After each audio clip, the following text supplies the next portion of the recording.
Hello மக்களே, கார்த்தி ரேவதி செம்ம இன்ட்ரெஸ்டிங்காக போயிட்டுருக்கு. நம்ம சாமுண்டீஸ்வரி ராஜசேதுபதி கிட்ட நேரடியாக ஒரு சவாலை விடுறாங்க. நீங்கள் கும்பாபிஷேகத்தை எப்படி தான் நடத்த போகிறீங்கன்னு நானும் பார்க்குறேன். அதே சமயத்தில் அன்னைக்கு என்னோட பொண்ணு ரேவதிக்கும் நான் பார்த்து வச்சுருக்க மாப்பிள்ளைக்கும் கல்யாணம் நடக்க போகுது அப்படின்னு சொல்கிறாங்க. அந்த இடத்துல நம்ம கார்த்தி ராஜசேதுபதியோட முன்னாடியே வச்சு சாமுண்டீஸ்வரியை எதிர்த்து என்னைக்கா இருந்தாலும் ரேவதியோட கழுத்தில் நான் தான் தாலி கட்ட போகிறேன், நீங்கள் வேணனா அதை பாருங்கன்னு சொல்லிட்டு சரியான சவால் விட போகிறாங்க. கும்பாபிஷேகம் எப்படி சிறப்பாக நடந்துச்சு, அதே சமயத்தில் ரேவதி கழுத்தில் கார்த்தி தாலி கட்டினாங்களா, நம்ம மருதுவோட முகத்திரை எல்லாத்தையுமே கிழிச்சாங்களா, இன்னொரு பக்கம் நம்ம ரேவதிக்கு எல்லா உண்மைகளும் தெரிய வருதா? வீடியோக்குள்ளே போகிறக்கு முன்னாடி நம்ம சேனலுக்கு சப்ஸ்கிரைப் பண்ணிடுங்க. அப்படியே பக்கத்தில் இருக்க பெல் ஐக்கனையும் கிளிக் பண்ணிடுங்க. அப்போ தான் நான் போடுற வீடியோலாம் உங்களுக்கு நோட்டிஃபிகேஷனாக வரும். சாமுண்டீஸ்வரியும் கல்யாண வேலைகள் எல்லாத்தையுமே அவசரமாக பார்த்துட்டு இருக்காங்க. அதை பார்த்துட்டு இருந்த நம்ம ரேவதியும், எதுக்குமா நீ இவ்வளோ அவசரப்படுற, நான் தான் கொஞ்சம் டைம் வேணும் அப்படின்னு சொன்னேனே அப்படின்னு கேட்கும்போது சாமுண்டீஸ்வரியும், அதான் உனக்கு என்ன பண்ணாலுமே அது ஒரு தடங்களாகவே முடியுது, உனக்கு கூடிய சீக்கிரமாக மேரேஜ் பண்ணி வச்சாதான் நம்ம ரெண்டு குடும்பமும் ஒன்று சேரும் அப்படிங்கிற மாதிரி ஒரு டைலாக் விடும்போது ரேவதியும் ஒரு குழப்பத்தோடய இருக்காங்க.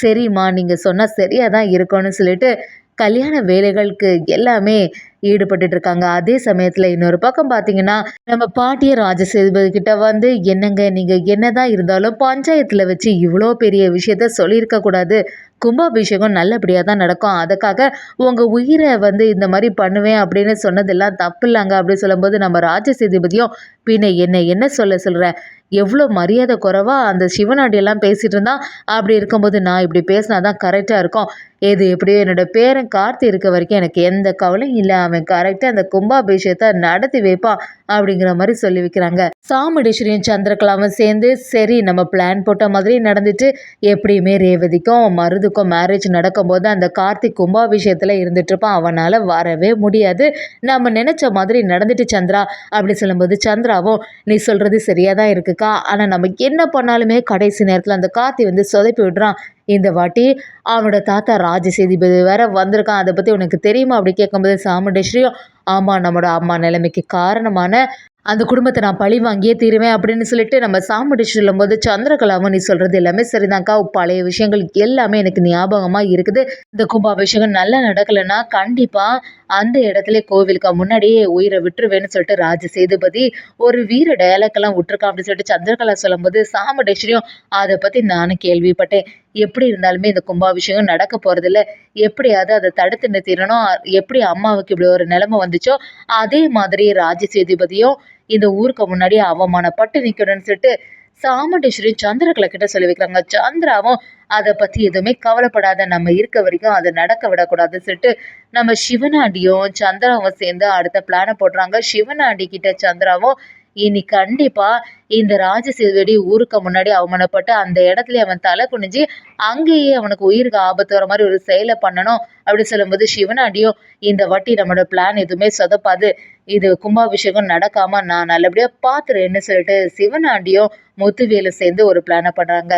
இன்னொரு சைடு பார்த்தீங்கன்னா, நம்ம சாமுண்டீஸ்வரி அவசரமாக ரேவதிக்குள்ள எல்லா வேலைகளும் பார்க்க ஆரம்பிக்கும் போது கல்யாண கார்டு எல்லாமே அடித்து அப்படியே நம்ம ரேவதிட்ட காட்டுறாங்க. இங்கே பாரு, உன்னோட வெட்டிங் இன்விடேஷன் கூட ரெடியாக இருக்குது, உனக்கும் இந்த கார்த்திக்கும் தான், நான் பார்த்து வச்சுருக்க கார்த்திக்கும் தான் மேரேஜ் நடக்க போகுது அப்படி சொல்லும்போது நம்ம ரேவதிக்கு ஒரு குழப்பமாகவே இருக்குது. ரேவதியோட மனசுக்குள்ளே எல்லாம் இப்போ எம்டி கார்த்தி வந்திருக்காங்க. நம்ம ரேவதி எம்டியை பற்றி யோசிக்கிறாங்க. எம்டி சார் நம்மக்கிட்ட எவ்வளோ அன்பாக நடந்துக்கிட்டாங்க, ஆனால் இங்கே இருக்க கார்த்தியை பார்க்கும்போது நம்ம நினச்ச கார்த்தி மாதிரி இல்லையே, என்ன விஷயமா இருக்கும்னு சொல்லிட்டு ஒரு குழப்பத்தோடயே இருக்காங்க. ஆனால் அவங்க அம்மாவோட கட்டாயத்தினால அவங்கள மீறி எதுவுமே பேச முடியலை. நம்ம ரேவதியும் சரின்னு சொல்லிட்டு அமைதியாகவே இருக்காங்க. சாமுண்டீஸ்வரியும் சரி நமக்கு தெரிஞ்சவங்க எல்லார்கிட்டையுமே இந்த வெட்டிங் இன்விடேஷனை கொடுத்துட்டு வருவோன்னு சொல்லி அப்படியே இது வந்து கண்டிப்பாக இந்த ராஜசேதுபதிக்கும் கார்த்திக்கும் இந்த கல்யாண கார்டை கொடுக்கணும்னு சொல்லி சந்திரா கிட்ட சொல்லும்போது சந்திராவை, நீ சொல்கிறது சரியாக இருக்குக்கா, நீ வந்து அந்த கார்த்திகை முன்னாடி இந்த கார்டை கொண்டு போய் நீட்டி அவனை சரியாக அவமானப்படுத்திட்டு வான்னு சொல்லிட்டு சாமுண்டீஸ்வரி கிட்ட சொல்லி வைக்காங்க. சாமுண்டீஸ்வரி அந்த கல்யாண கார்டை எடுத்துகிட்டு ராஜசேதுபதியோட வீட்டுக்கே வராங்க. அங்கே நம்ம ராஜசேதுபதியும் கார்த்தியும் பேசிகிட்டு இருக்கும்போது சாமுண்டீஸ்வரியை பார்த்து அப்படியே அதிர்ச்சியாகி நிற்கிறாங்க கார்த்தி. சரி நம்ம அத்தை வந்திருக்காங்களே சொல்லிட்டு சந்தோஷமாக வரவேற்கும் போது சாமுண்டீஸ்வரி, நான் ஒன்றும் இங்கே உறவு கொண்டாடுறதுக்கு ஒன்றும் வரலை, என்னை பற்றி உனக்கு நல்லாவே தெரியும்ல, நீங்கள் ஒன்றும் என்கிட்ட நல்லவங்க மாதிரி ஒன்றும் நடிக்கண்டாம், எனக்கு என் பொண்ணோட மேரேஜ் வச்சுருக்கேன், அந்த கல்யாண கார்டு கொடுக்கறதுக்காக தான் இங்கே வந்தேன்னு சொல்லும்போது, ராஜ சேதுபதியும் என்ன இவ்வளோ பெரிய தப்பான வேலையை நீ செய்துட்ருக்க, அது எப்படி ஏற்கனவே கல்யாணம் ஆன ஒரு பொண்ணுக்கு மறுபடியும் ஒரு மேரேஜ் பண்ணி வைப்ப அப்படின்னு கேட்கும்போது, சாமுண்டீஸ்வரி அதெல்லாம் என்னோட விருப்பம், என் பொண்ணு வாழ்க்கையை பற்றி எனக்கு நல்லாவே தெரியும், என்னோட பொண்ணுக்கு மேரேஜ் எல்லாம் நல்லவா நடந்துச்சு, எல்லாமே நீங்கள் ஏமாற்றி தானே நடத்துனீங்க, உங்கள் குடும்பமே சரியான ஃப்ராடு குடும்பம், என்னோட அம்மா நிலைமைக்கு காரணமான உங்கள் குடும்பத்தோட ஒருபோதுமே நான் ஒன்று சேர போகிறதில்ல, ரேவதிக்கு சீக்கிரமாக மேரேஜ் நடக்க போது, முடிஞ்சா ஆசீர்வாதம் பண்ணிட்டு போங்க அப்படின்னு சொல்லிட்டு சாமுண்டீஸ்வரி அசல்ட்டாக பேசும்போது, ராஜ சேதுபதியும் சாமுண்டீஸ்வரி எதிர்த்து நிற்கிறாங்க. இந்த மாதிரி ஒரு செயலை செய்யவே செய்யாத, எப்படி இருந்தாலுமே என்னோட பேரன் கார்த்தி இதை நடக்கிறதுக்கு விட மாட்டான், அதே சமயத்தில் இது ஒரு கும்பாபிஷேகம் எல்லாம் வச்சுருக்கீங்களா, அதே நாளில் தான் இங்கே நான் மேரேஜை வச்சுருக்கேன் அப்படின்னு சொல்லும்போது, நம்ம ராஜ சேதுபதியும் எப்படி இருந்தாலுமே எல்லாத்தையுமே பேரை சமாளிப்பான்னு சொல்கிறாங்க. சாமுண்டீஸ்வரியும் அதான் நான் பார்க்க தானே போகிறேன், கும்பாபிஷேகம் மட்டும் நல்லபடியாக நடக்கலைன்னா நீங்கள் வாக்கு கொடுத்துருக்கீங்களா, அது மாதிரி செய்ய தானே போகிறீங்க அப்படின்னு அந்த சவாலை நான் ஏற்றுக்கிறதுக்கு ரொம்பவே ஆர்வமாக இருக்கேன் அப்படின்னு சொல்லிட்டு நம்ம சாமுண்டீஸ்வரி எதிர்த்து நிற்கிறாங்க. ராஜ சேதுபதியும் என்னோட பேரை இந்த கும்பாபிஷேகத்தையும் நல்லபடியாக முடிப்பான், அதே சமயத்தில் ரேவதியோட கழுத்தில் தாலி கட்ட போகிறது என்னோட பேரை தான்னு சொல்லும்போது, நம்ம கார்த்தியும் அந்த சவாலை ஏற்றுக்கிறாங்க. அத்தை நல்லா புரிஞ்சுக்குங்க, நீங்கள் தப்புக்கு மேலே தப்பு பண்ணுறீங்க, ரேவதிக்கு மட்டும் பழைய ஞாபகங்கள் வந்துச்சுன்னா என்ன நடக்கணும் உங்களுக்கு நல்லாவே தெரியும், இன்னும் ஒன்று கார்த்தின்னு சொல்லிட்டு அவளை இது நாள் வரைக்கும் நீங்கள் ஏமாற்றிட்டே இருக்கீங்க, ஒரு நாள் அவளுக்கு உண்மை தெரிய தான் போகுது அப்படின்னு சொல்லி நம்ம கார்த்தியும் செம மாசா சாமுண்டீஸ்வரி கிட்ட சொல்லும்போது, சாமுண்டீஸ்வரியும் அதையும் நீ பார்க்க தானே போகிற, என்னைக்கா இருந்தாலும் நீ நினைக்கிறது நடக்கவே செய்யாது, இந்த கும்பாபிஷேகமும் நல்லபடியாக நடக்க போகிறதில்ல, அதே சமயத்தில் இந்த 2 குடும்பமும் ஒன்று சேர போகிறதில்ல, உன்னோட கனவு எல்லாம் பலிக்காது அப்படின்னு சொல்லிட்டு சாமுண்டீஸ்வரி நம்ம கார்த்தி எதிர்த்து நிற்கும்போது, நம்ம கார்த்தியை சவால் விடுறாங்க.